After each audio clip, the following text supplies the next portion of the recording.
Bismillahirrahmanirrahim. Assalamualaikum warahmatullahi wabarakatuh. Alhamdulillahirabbil alamin wassalatu wassalamu ala asyrafil mursalin wa ala alihi wa sahbihi ajma'in. Qala rabbi shrah li sadri wa yassir li amri wahlul 'uqdatam min lisani yafqahu qawli wa saddid lisani wa hdi qalbi bihaqqi sayyidina Muhammadin sallallahu alaihi wasallam. Wa ba'da fa inna asdaqal hadits kitabullah wa khairal hadi hadi Muhammadin sallallahu alaihi wasallam. Syarrul umuri muhdatsatuha wa kullu muhdatsatin bid'ah. Alhamdulillah, syukur pada Allah Subhanahu wa taala, pada malam ni kita bertemu dekat madrasah tarbiyah kita ni. Surah Al-Bayan. Mudah-mudahan pertemuan kita pada malam ni diberkati oleh Allah Subhanahu wa taala insya-Allah. Pada malam ni insya-Allah kita bukan baca maqasid syariah seperti biasa. Pada malam ni kita start baca hadis. Haji Rahim ni semua masalah Haji Rahim semua ni. Ana selalu buat kuliah live Facebook pada tiap-tiap subuh baca kitab Sahih Al-Bukhari. Jadi Haji Rahim ni antara yang al-istiqamah fastaqim lah. Dan dia follow hari-hari dan nampaknya Haji Rahim dia berminat dengan kuliah hadis. Jadi bila kita baca hadis tu secara berkala kan, sambung tali menali tu, dia adalah benda jadi minat lah. Kalau macam Haji Rahim ni rasa ada benda menarik kan, dapat. Dia apa-apa pun kalau kita belajar ni tali menali ni memang macam tu, bersambung kan. Jadi disebabkan itu nampaknya Haji Rahim pun minta ada permulaan ni. Semalam Haji Rahim minta anak baca Sahih Al-Bukhari. Anak kata buat apa nak baca Sahih Al-Bukhari, sedangkan anak dah baca dah dekat dalam live Facebook tu. Baik kita baca kitab lain. Jadi anak pun cadangkan baca Sunan Abi Daud. Itu yang cadang baca Sunan Abi Daud ni. Nanti anak akan sebutlah kenapa Sunan Abi Daud, kenapa tidak sunan yang lain. Sebab kalau kita belajar hadis, dia ada Sahih Bukhari, dia ada Sahih Muslim, dia ada Sunan Abi Daud, dia ada Sunan At-Tirmizi, dia ada Sunan An-Nasai, dia ada Sunan Ibni Majah kan. 6 buah kitab hadis yang orang ahli sunnah wal jamaah kalau dia belajar 6 buah kitab hadis ni, kira dasar-dasar bagi ilmu hadis ahli sunnah wal jamaah ni jelas. Yang lain tu nak tambah-tambah je lah. Kalau ada pun, kalau kita baca dalam kitab lain tu, dia hanya mengulang balik apa yang telah disebut di dalam Sunan Sittah dia bagi 6 buah kitab hadis dasar bagi orang belajar ahli sunnah wal jamaah. Jadi adalah dia panggil Sahih Bukhari, Sahih Muslim kan. Lepas tu ada sunan pula, ada istilah sunan, Sunan Abu Daud, Sunan Tirmizi, Sunan Ibni Majah, Sunan An-Nasai kan. Itu nama-nama kitab-kitab hadis belaka. Tapi kalau kita belajar lebih, dia akan jumpa lagi banyak lah. Jadi istilah Muwatta dia panggil. Muwatta. Yang kita tahu Imam Malik ada kitab hadis dia namanya Muwatta. Muwatta ni bukan Imam Malik dia ramai lagi ulama lain yang tulis kitab nama Muwatta. Ada salah seorang ulama murid kepada Imam Abu Hanifah, Muhammad Hasan Asy-Syaibani nama dia. Dia pun ada kitab Muwatta Asy-Syaibani. Itu jaranglah kita belajar sebab mazhab Hanafi bukan mazhab Syafi'i. Dan dia beza dia Muwatta dengan kitab Sunan ni adalah bila sebut Muwatta ni dia bukan semata-mata hadis. Dia akan sebut juga fatwa-fatwa ulama di dalam mazhab tersebut. Muwatta Imam Malik contoh. Bila sebut Muwatta Imam Malik tu dia ada hadis-hadis yang Imam Malik dia belajar, dia dapat, dia bubuh, lepas tu dia bubuh juga fatwa di dalam tu. Jadi bukan semata-mata hadis, tapi pandangan dia pun ada dalam tu. Fatwa-fatwa dia pun ada dalam tu maka demikian juga Muwatta Asy-Syaibani, Muhammad Hasan Asy-Syaibani. Jadi dia ni anak murid kepada Imam Abu Hanifah. Dalam kitab tu kita boleh jumpa lah fatwa-fatwa Imam Abu Hanifah kan. Kita akan jumpa pandangan Muhammad Hasan Asy-Syaibani itu dia panggil nama kitab Muwatta. Tapi yang selalunya Sahih Bukhari, Muslim. Orang bunyi tu pun dah rasa bergoyang dalam meja tu kan. Dengan Sahih Bukhari, Muslim. Ana buat live Facebook pagi-pagi baca Sahih Bukhari. Lepas tu ada satu kawan-kawan daripada Ikram di Selangor, ada orang buat kuliah baca Sahih Muslim. Dah lama dah dia buat. Dia buat tu dah 8 tahun tak silap mana. Dah buat tiap-tiap minggu dia buat selang seminggu, tiap-tiap Rabu selang seminggu tu dengan baca tafsir surah Al-Baqarah. Surah Al-Baqarah pun anak kupas sampai ayat 165 baru. Itu pun dah 7-8 tahun kan. Sebab anak kupas tu sehari 1 atau 2 ayat ni. Anak nak detailkan kupasan-kupasan daripada apa yang anak belajar dahulu lah. Jadi anak ni belajar hadis, belajar tafsir ni di Pakistan. Jadi bila style belajar Pakistan ni dia detail. Habis dia cermati tiap-tiap satu tu yang jadi lambat tu. Tapi tak apa sebenarnya, sebab kadang-kadang kita dah jumpa satu hadis, lepas tu kita jumpa pula diulang di tempat-tempat yang lain gitu. Jadi anda dah kupas Sahih Bukhari, Anda dah kupas dengan kawan-kawan Ikram di Selangor tu. Bukan Selangor, Rawang, di Rawang. Satu tempat lah dalam ni, orang Ikram tahulah.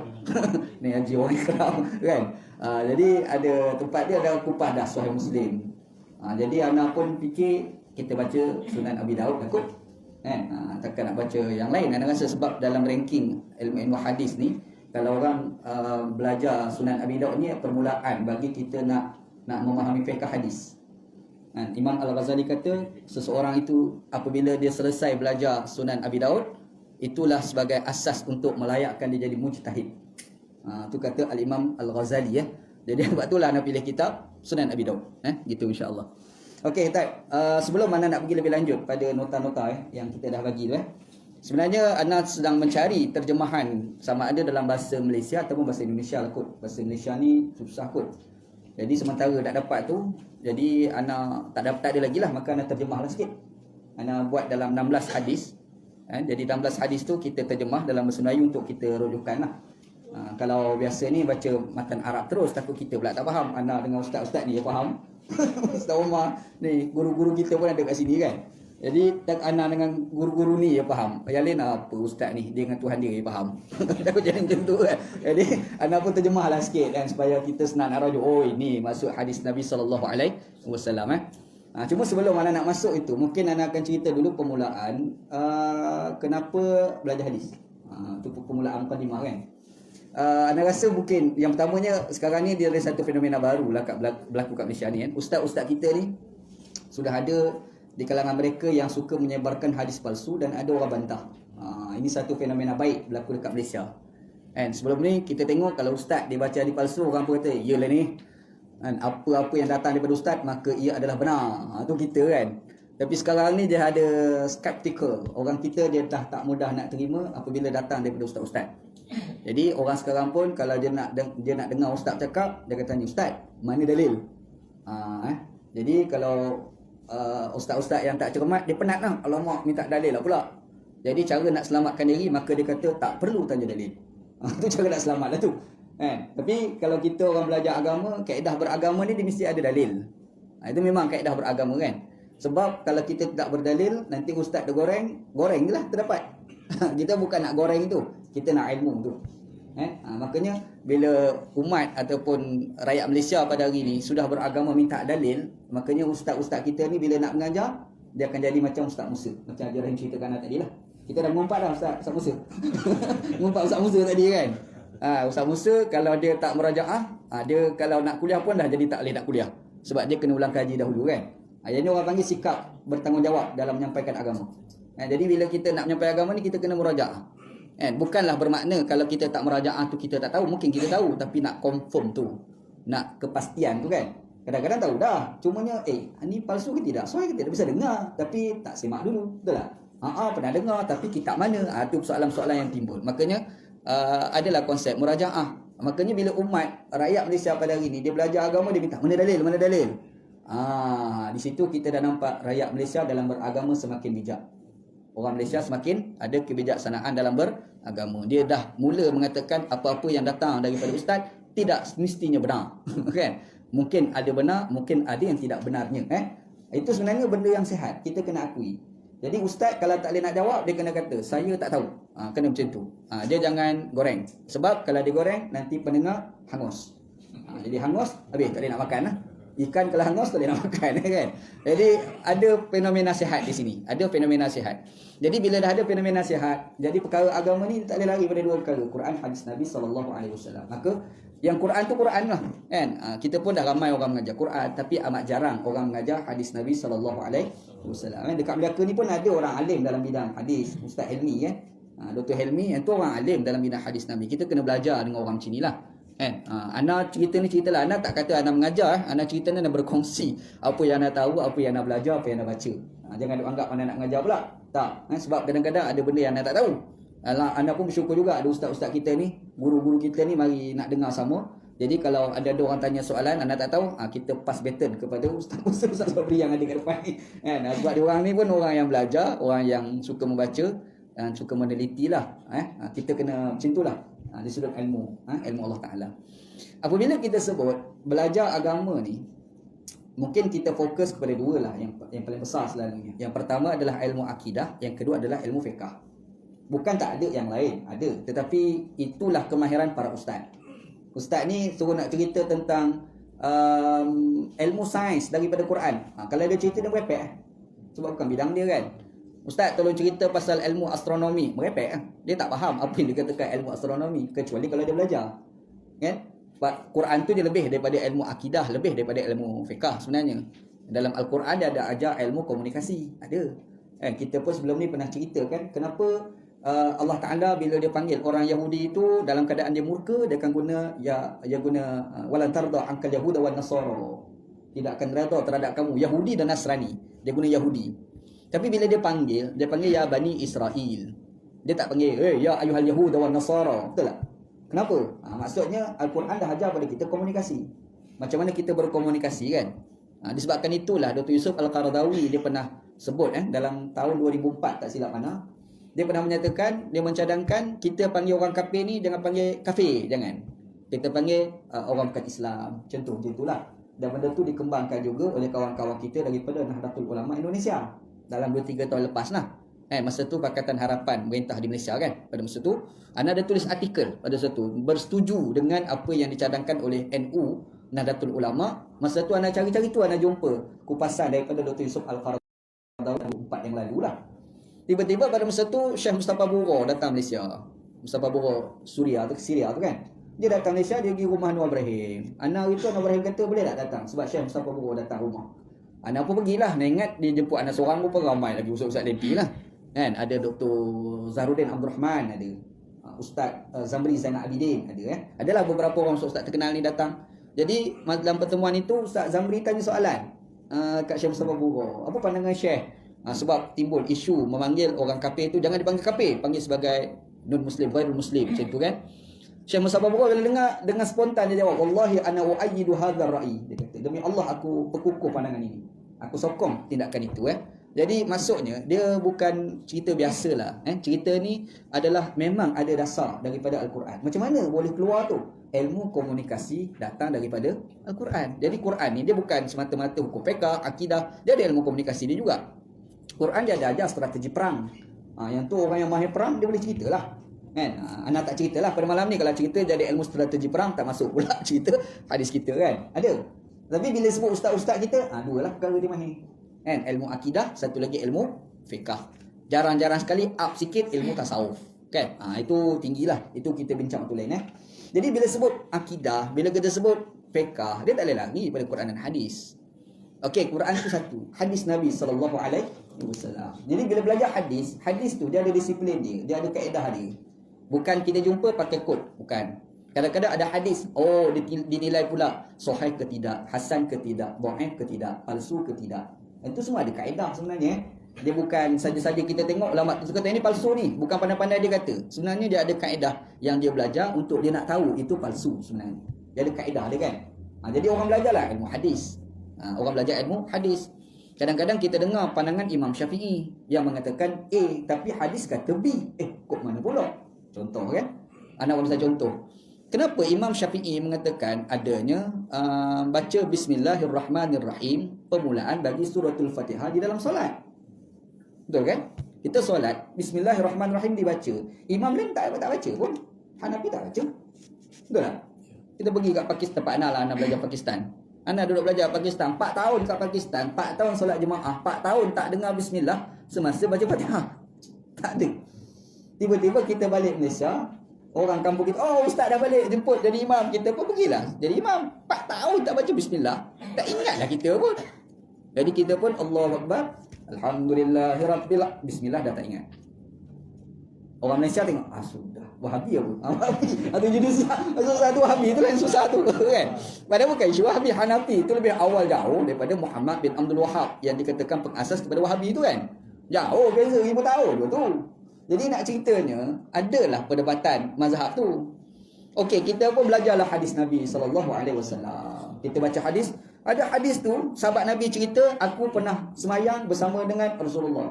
Aku pernah semayang dengan Abu Bakar. Aku pernah semayang dengan Umar. Aku pernah semayang dengan Osman. Dia tak sebut Ali lah, 4 orang dia. Semasa aku solat, aku tengok Nabi Muhammad, Abu Bakar, Umar, Osman ni tak baca bismillah pun. Dia kata tak baca bismillah pun. Siapa yang cerita tu? Anas bin Malik radhiyallahu an. Nama orang tu kan? Anas bin Malik radhiyallahu an. Syafi'i pula kata baca, siapa tak baca solat tak sah, kan? Syafi'i kan? Macam mana tu? Yang pi jadi pening tu. Ni ada hadis tu ustaz ni. Anas bin Malik ni. Dia Anas bin Malik ni betul lah ada hadis. Sahih ke tak? Sahih. Berarti Imam Syafi'i ni punya fatwa tu macam mana? Sebab itu dalam mazhab Syafi'i dia ada buat penilaian andai dua hadis yang bertembung. Sebab ada hadis satu yang memang Nabi baca bismillah. Ada satu lagi yang cerita ni sahabat. Yang sahabat Nabi pengalaman aku semayang dengan mereka tak baca bismillah. Jadi bila dia banding di antara dua, dia tengok antara dua hadis ni mana yang lebih kuat. Faham tak? Dia nak tahu macam mana lebih kuat tu, ada disiplin dia. Antaranya adalah apakah didokong dengan Al-Quran atau tidak. Apakah didokong dengan usul. Istilah di usul lah. Usul ni bahasa kita dasar agama. Kan? Macam adil, tidak zalim, mesti memberi kebaikan kepada manusia, mesti tidak permusuhan. Itu dasar agama lah tu. Lepas tu dia tengok pula perawi tu, tukang cerita itu, ini ni Muhammad ni hafalan dia kuat ke tidak. Dia nilai semua tu.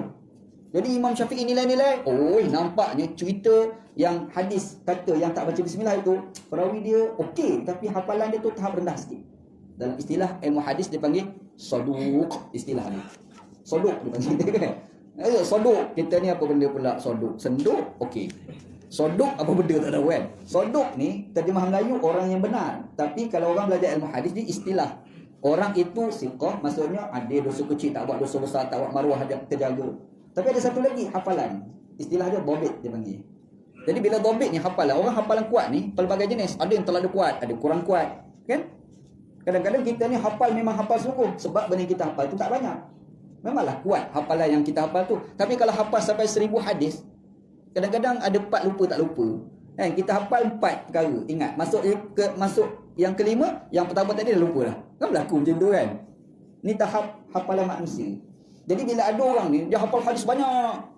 Tapi bila banyak tu menyebabkan adalah part-part dia lupa sikit. Kan dia lemah. Disebabkan itu istilah dia panggil al-mukaththir. Al-mukaththir ni maksud orang banyak hafal hadis sampai 1000 hadis dia hafal. Kan kalau orang dulu tu ada nama Abdullah bin Lahiyah nama dia. Abdullah bin Lahiyah. Itu tu hafal hadis, lebih 1000 hadis hafal. Dia bukan hafal hadis macam kita tau. Kalau Rasulullah terus tak. Sanad ni an. Mamak ni pulan dia hafal kan. Apa tahap tu lah dia hafal. Tapi kalau 1000 hadis dia hafal, tiba-tiba dia ada tu kacau sikit hafalan dia. Maka dia ni macam mana ni? Istilah dipanggil saduq. Hafalan dia tu rendah, tahap rendah. Jadi kita hadis tu tak apa kuat lah. Kalau nak compare dengan satu lagi hadis, yang perawi tu cerita tu hafalan cukup kuat. Bila bertembung di antara dua hadis, satu sahih, satu lagi lebih sahih. Makanya hadis yang lebih sahih dipanggil sebagai mahfuz, hadis yang sahih dipanggil sebagai syaz. Hadis syaz tidak boleh dibuat hujah. Berarti Imam Syafi'i kata kena baca bismillah lah. Apa? Maksudnya Imam Syafi'i itu dia bukan putus saja-saja putuskan hukum.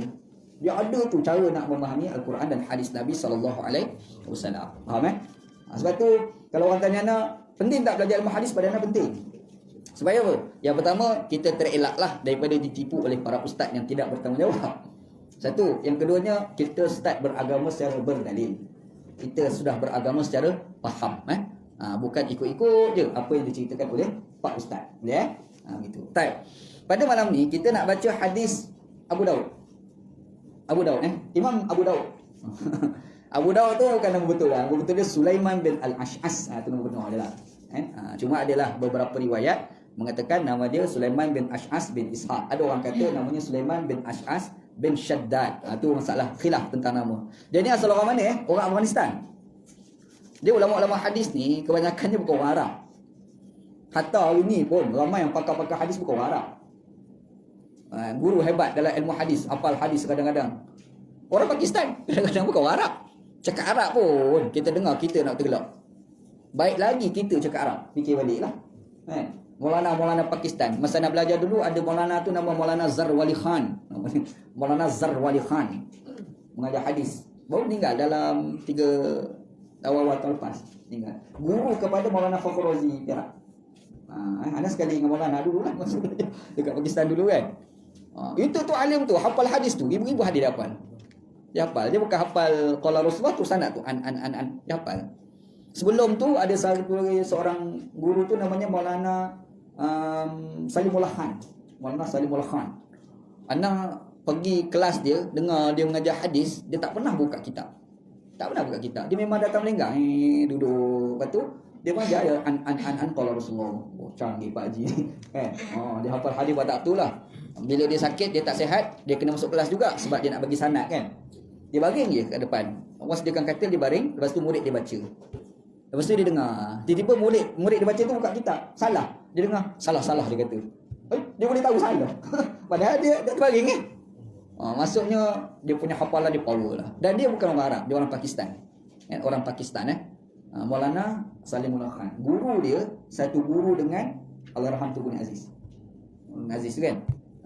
Maulana Salimullah Khan nama dia. Kalau kat Malaysia ni orang mahir hadis ni ada beberapa orang lah. Kalau orang tanya Ana secara peribadi Ana mengakui orang alim sungguh hadis kat Malaysia ni Maulana Asri. Kalau tanya Ana kan, sebab dia mahir sungguh, dia bukan mahir sikit-sikit. Dia ada orang ni dia mahir matan dia, dia mahir sanad dia, tapi matan dia tak mahir. Tapi Maulana Asri dulu dia mahir. Yang fulan bin fulan tu dia mahir, yang matan perkataan tu pun dia mahir. Tu canggih tak canggih lah Maulana Asri tu kan. Kita kena akur lah keilmuan yang ada pada beliau kan. Gitu kan. Jadi selalunya orang yang mahir ilmu hadis ni dahulu tu semuanya kebanyakannya bukan orang Arab. Bukan tak ada, tapi kebanyakan bukan orang Arab. Antaranya Imam Abu Daud. Abu Daud bukan orang Arab, dia orang Afghanistan. Orang Afghanistan. Imam Al-Bukhari orang Uzbekistan. Imam Bukhari itu bukan orang Arab. Imam Muslim ni orang Naisabur ni Iran. Orang Iran. Siapa lagi? Imam An-Nasai Iran. Banyak. Bahkan kadang-kadang ada ulama-ulama kita rasa hebat, mati-mati dengan Arab, padahal bukan Arab. Imam Ghazali bukan Arab. Keturunan Imam Al-Ghazali itu Iran. Asal keturunan dia kan.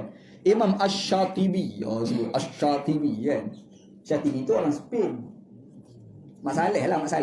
Orang putih. Kan? Tapi sebab Ash-Shatibi ada ya tu, Ash-Shatibi kita ingat Arab lah. Macam kat Malaysia lah, At-Takiri. Mati-mati kita tengok orang Arab. Rupa-rupanya sebarang takir. At-Takiri. Kita tengok orang Arab kot. Ingatlah. Rupa-rupa sebarang takir. Kan? Jadi dia tambah ya nisbah kat belakang tu, kita pun dah ingat Arab. Tapi banyak ulama-ulama dulu ni pun orang Arab. Dan Allah Ta'ala ni bagi anugerah ilmu hadis ni banyak kepada orang alik-alik sini. Orang Iran, orang Afghanistan, orang Pakistan. Kat situlah blok-blok tu, kawasan-kawasan tu ramai orang mahir dalam bidang hadis Nabi SAW. Antaranya lah Imam Abu Daud. Imam Abu Daud. Nama tempat dia sebab Abu Daud As-Sijistani orang sebut. Yang sekarang orang panggil Sistani. Kan bisa tak tokoh Iran Ayatullah Sistani. Iyalah tu kampung dia lah tu. Satu kampung lah Pak Haji tu. Cuma dia Syiah lah, kawan ni ahli sunnah. Tu beza dia. Dulu Iran tu tempat kawasan ulama-ulama Sunni tu dulu. Syiah kemudian masuk. Dia adalah sejarah dia jadi Iran tu tempat tradisi ilmu pada zaman dahulu. Tu yang kata Imam Abu Ishaq Asy-Syirazi yang ustaz Al-Lumah, kita usul fiqh mazhab Syafi'i. Itu tu orang Iran. Syirazi, Syiraz tu satu tempat dekat Iran itulah. Jadi orang dulu tu ramai kat sana, tempat orang cari ilmu pada zaman dahulu lah. Macam hari ni kalau nak cari ilmu pergi ke Mesir contoh kan. Pergi mana? Jordan contoh. Pergi dekat Yaman contoh. Jadi orang nak belajar ilmu zaman dulu sana Iran, pergi dekat Afghanistan. Sekarang kalau pergi Afghanistan balik kena tangkap. Ini teroris lah ni. Kan? Itu zaman sekarang lah. Tapi dulu itu pusat ilmu pada zaman dahulu. Tokoh-tokoh ilmu banyak datang daripada situ. Sebab tu kalau sebut Abu Daud selalu orang sebut kat belakang As-Sijistani. Yang sekarang ni orang Iran dia tak sebut Sijistani, dia sebut Sistani. Sebenarnya itulah kampung Imam Abu Daud. Imam Abu Daud ni dia ni memang asal daripada Afghanistan. Tapi orang dahulu belajar suka jelajah. Jalan pergi dekat Tajikistan pergi cari ilmu. Dia pergi sampai dekat Kufah, Iraq, sampai ke Baghdad, Syam, Syria. Dia berjalan tu cari ilmu pada zaman tu. Mesir pergi tu daripada dia berjalan cara zaman tu. Sekarang ni pergi Mesir biasa naik kapal terbang. Dulu mana ada kapal terbang. Tapi hebat orang dulu cari ilmu sampai tahap itu sebenarnya. Dia orang sanggup jelajah semata-mata nak dapat ilmu hadis Nabi sallallahu alaihi wasallam. Dia ni antara guru dia, anda sebut nama guru-guru yang terkenal lah. Ada guru-guru yang kita tak kenal lah kalau sebut siapa dia Pak Haji ni kan. Kita sebut orang kenal dia. Antara guru terkenal Imam Ahmad bin Hanbali. Jadi sebab itu orang timbul Imam Abu Daud ni mazhab dia apa? Mazhab fiqh dia kan. Ada ulama kata dia pun jadi mazhab dia adalah Imam Ahmad bin Hanbal sebab dia belajar dengan Imam Ahmad dan dia selalu sebut qala imamuna, berkata imam kami.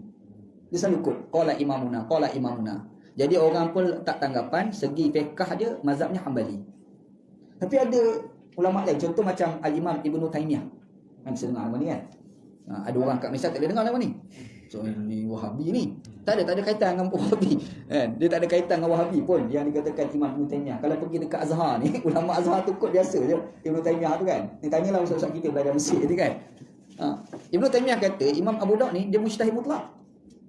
Dia mujtahid mutlak dalam madrasah Alul Hadis. Dia kalau orang belajar ilmu Islam ni, dia madrasah ni ada dua. Satu madrasah Alul Fiqh, yang kedua dia panggil madrasah Alul Hadis. Beza dia kat mana? Beza dia, orang madrasah Alul Hadis ni dia pegang teguh dengan hadis. Kalau ada bercanggah dengan Quran, dia akan takwil hadis tu biar selaras dengan Al-Quran. Itu dipanggil madrasah Alul Hadis. Tapi kalau madrasah Ahlul Fiqh ataupun istilahnya dipanggil Al-Usuliyin, orang-orang usul, kalau bertembung antara hadis ahad dengan Al-Quran, hadis tu perlu dibuang. Dia agak keras sikit lah. Macam mana pernah cerita kan, kenapa Imam Abu Daud kata puasa 6 makruh?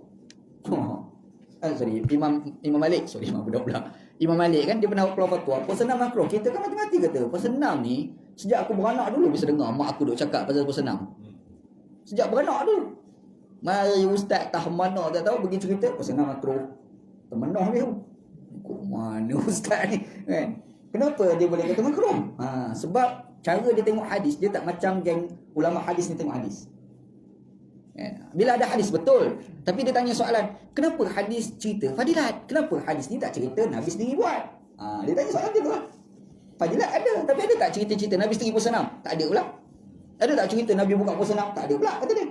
Okeylah kalau Nabi tak buat, ada tak sahabat-sahabat Nabi buat? Tak ada juga.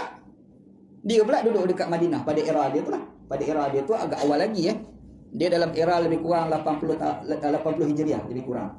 Maksudnya agak awal lagi lah.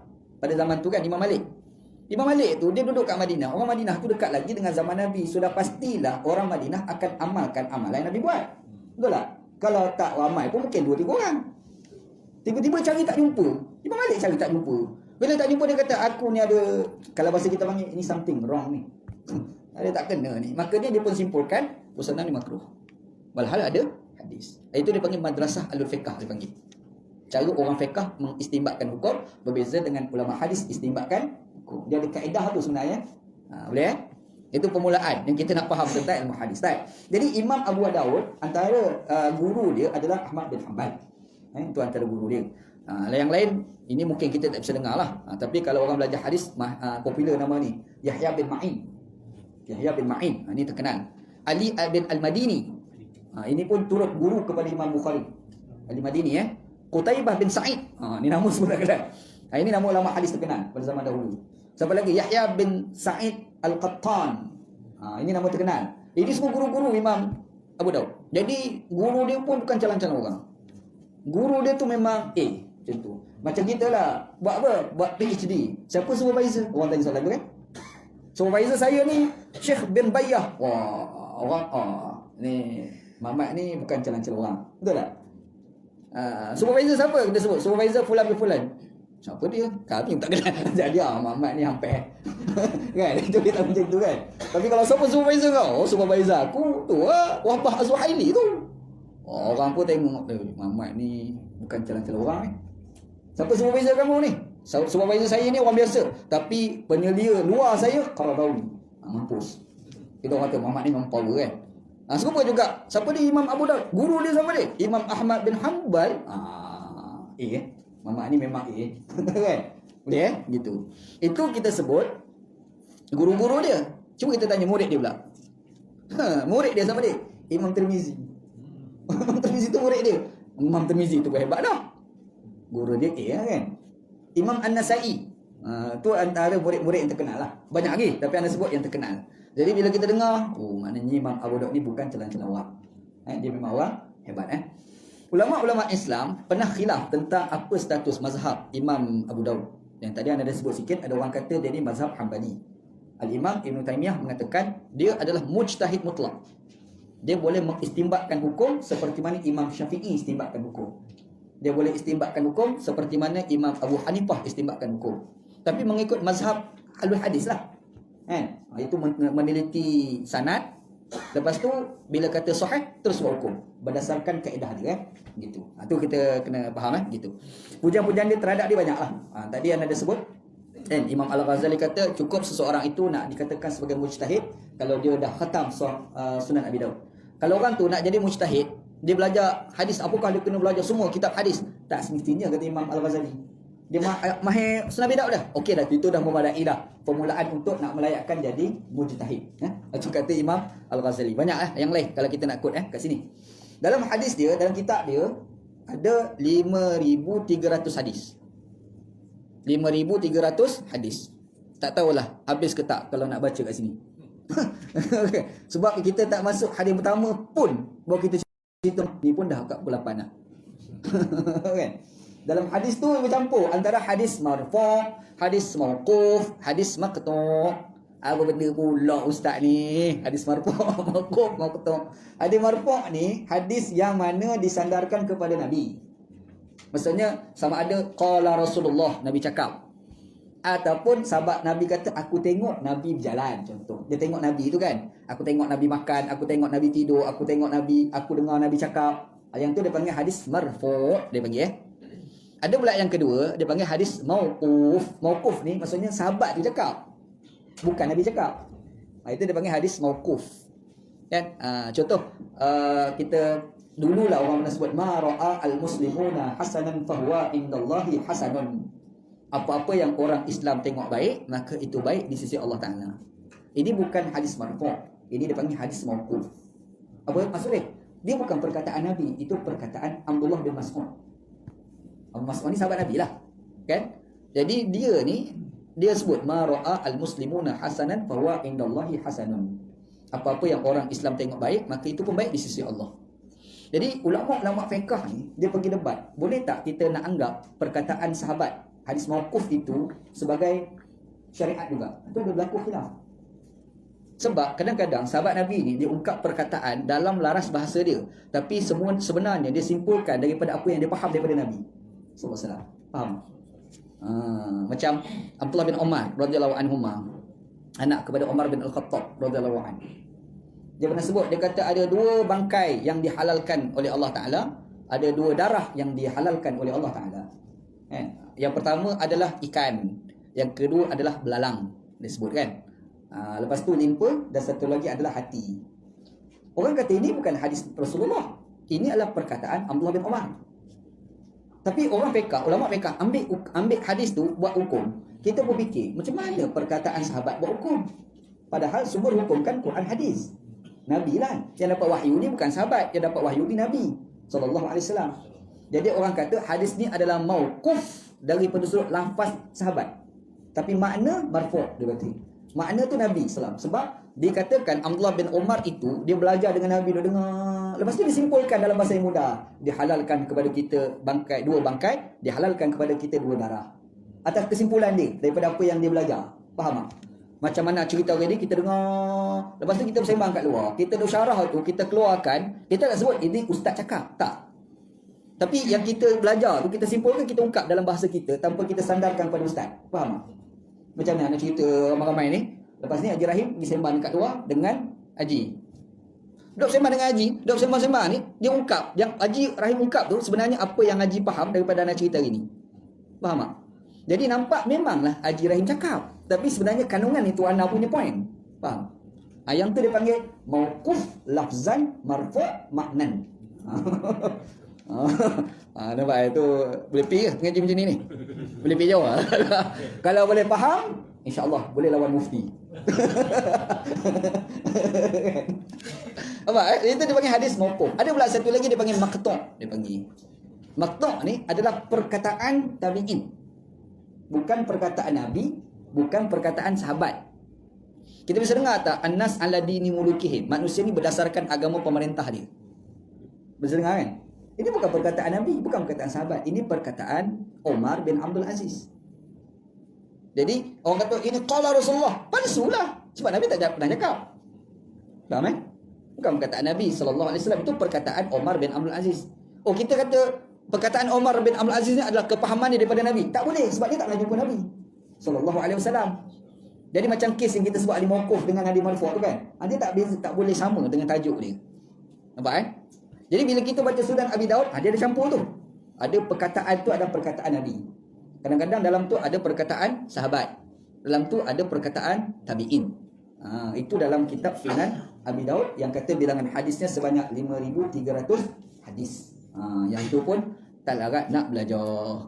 Tapi insya-Allah kita akan cuba sikit-sikit. Dia tak mestinya belajar pandai terus, tak boleh. Mana ada orang beranak-beranak terus boleh berlari? Mana ada? Ada budak-budak beranak-beranak berlari terus.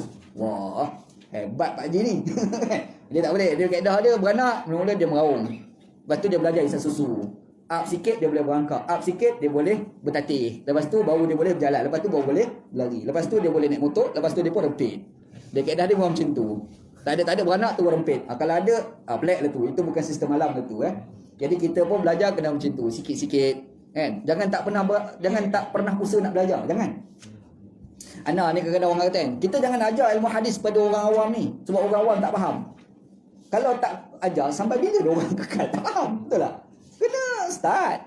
Ana masa belajar di pondok dulu, dia ada kelas bawah, ada kelas atas. Kelas atas tu macam kita Arab, kelas bawah macam kita Jawi. Masa belajar di pondok. Kita ni duk lalu depan kelas asal besar, kelas atas tu kan. Macam kita Arab lalu masa nak pergi ke kelas Jawi itulah. Kita fikir, kalau duk main kat kelas Jawi, dia tak pernah berani nak naik, sampai sudah tak faham kitab asas tu. Kitab besar tu kan. Last sekali berani naik, mula-mula pergi dengar. Faham sikit-sikit. Permulaan tu dengar, dalam 10 perkara ustaz cerita, satu. Okey dah. Okey lah sebab mula-mula. Betul tak? Kalau masuk hari pertama, 10 perkara, 10 dah faham, itu dah lebih pada Imam Syafi'i lah tu. Kan? Nampak macam mana? Masuk, dalam 10 perkara ni ada satu perkara aku faham. Walaupun 9 lagi tak faham. Okey, permulaan. Kali kedua, kali tiga, masuk 7. Kali yang kedua, faham habis tunggu cerita. Betul kan? Macam ni lah. Orang ngaji hadis. Dah sampai bila tak mengaji? Tak apalah kita cerita lah, tak faham ayat Ustaz. Tak apa. Lama-lama faham lah tu. Betul kan? Dia kena ada keberanian untuk mencapai pemahaman ilmu, insya-Allah. Okey, kita masuk. Okey, mungkin anda sebut sikitlah perbezaan di antara muwatta', sunan, mu'jam, musnad. Senang kan istilah. Apa makna sunan? Kenapa ada beza sunan dengan mu'jam, musnad, satu lagi muwatta', jami' kan? Sebenarnya ada perbezaan lah semua tu apabila kita sebut muwatta' ni adalah permulaan himpunan hadis ni dilakukan awal-awal tu muwatta'. Jadi muwatta' ni adalah himpunan perkataan Nabi dan juga fatwa-fatwa ulama yang menghimpunkan hadis tu. Macam Imam Malik tu kan. Sunan ni adalah hadis-hadis yang dihimpun berkaitan dengan hukum-hukum fiqh. Lepas tu dia buat bab tu kitabut taharah. Itu kan bab fiqh. Celah-celah tu adalah kitab hadis-hadis cerita pasal zuhud. Tapi dia tu bukan letak satu tajuk khusus, tak. Dia hanya di dalam bab-bab yang besar. Itu dia panggil sunan.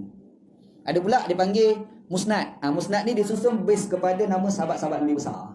Macam Musnad Ahmad bin Hanbal tu kan. Dihimpun tu dia letak Musnad Abu Bakar As-Siddiq contoh. Jadi Umar semua-semua hadis yang berkait dengan Abu Bakar.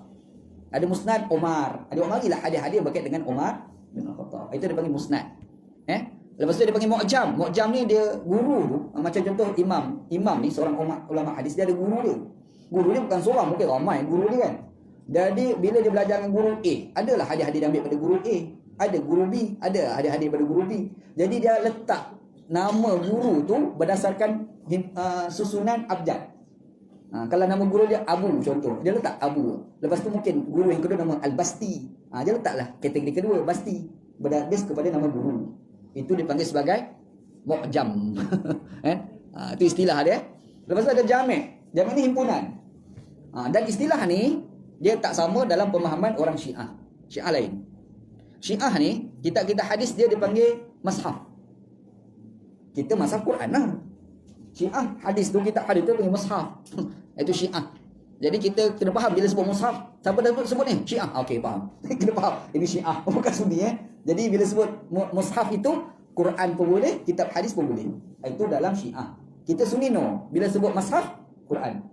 Tapi bila sebut hadis, ni kita sebut nama-nama kan. Ada sunan, ada mu'jam, ada al-jami', ada tu istilah dia lah. Dia faham Okey, boleh. Tu permulaan.